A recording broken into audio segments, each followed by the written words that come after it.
युद्ध कांड 14वां सर्ग। विभीषण का राम को अजय बताकर उनके पास सीता को लौटा देने की सम्मति देना।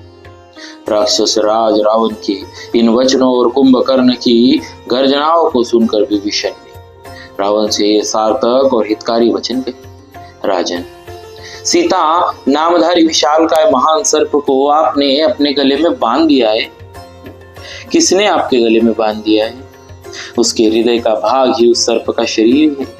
चिंता ही विष है और सुंदर मुस्कान ही तीखी दाढ़ है, और प्रत्येक हाथ की 5-5 उंगलियां ही इस सर्प के 5 सिरे हैं। जब तक पर्वत शिखर के समान ऊंचे वानर जिनके दांत और नखी आयुध है लंका पर चढ़ाई नहीं करती, तभी तक आप दशरथ नंदन श्री राम के हाथ में मिथिलेश कुमारी सीता को सौंप दीजिए। जब तक श्री रामचंद्र जी के चलाए हुए वायु के समान वेगशाली तथा वज्रतुल्य बाण राक्षस शिरोमणियों के सिर नहीं काट देंगे, तभी तक आप दशरथ नंदन श्री राम की सेवा में सीता जी को समर्पित कर दीजिए। राजन, ये कुंभकर्ण, इंद्रजीत, महापार्श्व, महोदर, निकुंभ, कुंभ और अतिकाय कोई भी सम्रांगन में श्री रघुनाथ जी के सामने नहीं ठहर सकते हैं। यदि सूर्य या वायु आपकी रक्षा करे, इंद्र या यम आपको गोद में छिपा ले, अथवा आप आकाश या पाताल में घुस जाए, तो भी श्री राम के हाथ से जीवित नहीं बच सकेंगे। विभीषण की यह बात सुनकर प्रहस्त ने कहा, हम देवताओं अथवा दानवों से कभी नहीं डरते। भय क्या वस्तु है यह हम जानते ही नहीं। हमें युद्ध में यक्षों, गंधर्वों, बड़े बड़े नागों, पक्षियों और सर्पों से भी क्या भय होता है। फिर सम्रांगन में राजकुमार राम से हमें कभी भी कैसे भय होगा। विभीषण राजा रावण के सच्चे हितैषी थे। उनकी बुद्धि का धर्म और अर्थ और काम में अच्छा प्रवेश था। उन्होंने प्रहस्त के अहितकर वचन सुनकर यह महान अर्थ से युक्त बात कही। प्रहस्त, महाराज रावण, महोदर, तुम और कुंभकर्ण श्री राम के प्रति जो कुछ कह रहे हो वह सब तुम्हारे किए नहीं हो सकता। ठीक उसी तरह जैसे पापात्मा पुरुष की स्वर्ग में पहुंच नहीं हो सकती। प्रहस्त, श्री राम अर्थ विशारद है, समस्त कार्यों के साधन में कुशल है। जैसे बिना जहाज या नौका के कोई महासागर को पार नहीं कर सकता, उसी प्रकार मुझसे, तुमसे अथवा समस्त राक्षसों से भी श्री राम का वध होना कैसे संभव? श्री राम धर्म को ही प्रधान वस्तु मानते हैं। उनका प्रादुर्भाव इक्ष्वाकु कुल में हुआ है। वे सभी कार्यों के संपादन में समर्थ और महारथी वीर हैं। उन्होंने विराट, कबंध और वाली जैसे वीरों को बात की बात में यमलोक भेज दिया था। ऐसे प्रसिद्ध पराक्रमी राजा श्री राम से सामना करने पर तो देवता भी अपनी हेकड़ी भूल जाएंगे। फिर हमारी तुम्हारी तो बात ही क्या है।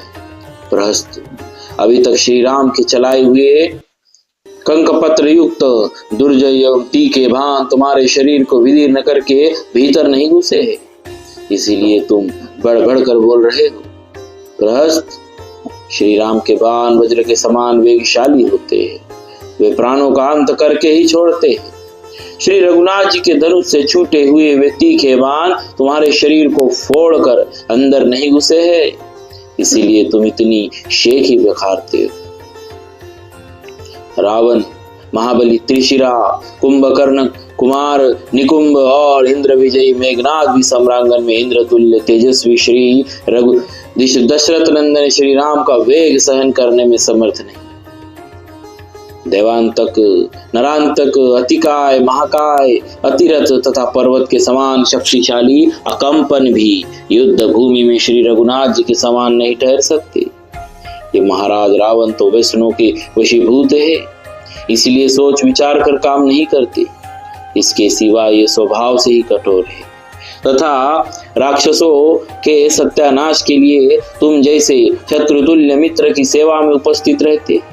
अनंत शारीरिक बल से संपन्न सहस्त्र फन वाले और महान बलशाली भयंकर नाग ने इस राजा को बलपूर्वक अपने शरीर से आविष्टित कर रखा है। तुम सब लोग मिलकर इसे बंधन से बाहर करके प्राण संकट से बचाओ। अर्थात श्री रामचंद्र जी के साथ वैर बांधना महान सर्प के शरीर से आविष्कृत होने के समान है। इस भाव को व्यक्त करने के कारण यहाँ निदर्शना अलंकार व्यंग है। इस राजा से अब तक आप लोगों की इस कामनाएं पूर्ण हुई है। इस राजा से अब तक आप लोगों की सभी कामनाएं पूर्ण हुई। आप सब लोग इसके हितैषी सुहृद है। अतः जैसे भयंकर बलशाली भूतों से गृहीत हुए पुरुष को उसके हितैषी आत्मीय जन उसके प्रति बलपूर्वक व्यवहार करके भी उसकी रक्षा करते हैं, उसी प्रकार आप सब लोग एक मत होकर आवश्यकता हो तो इसके केश पकड़कर भी इसे अनुचित मार्ग पर जाने से रोके और सब प्रकार से इसकी रक्षा करे।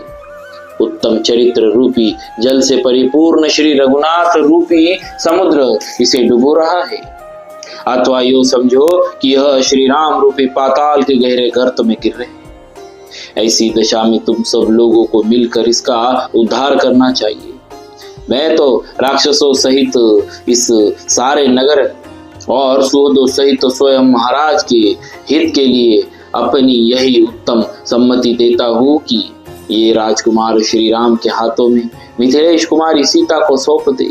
वास्तव में सच्चा मंत्री वही है जो अपने और शत्रु पक्ष के बल पराक्रम को समझकर तथा दोनों पक्षों की स्थिति हानि और वृद्धि का अपने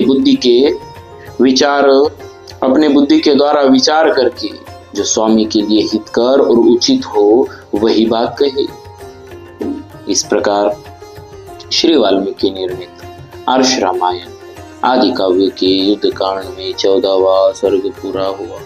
बोलिए श्री सीताराम जी महाराज की जय। भक्तवत्सल भगवान की जय। बोलो सियावर रामचंद्र की जय। श्री राम नाम भगवान की जय। जय राम जय राम जय राम।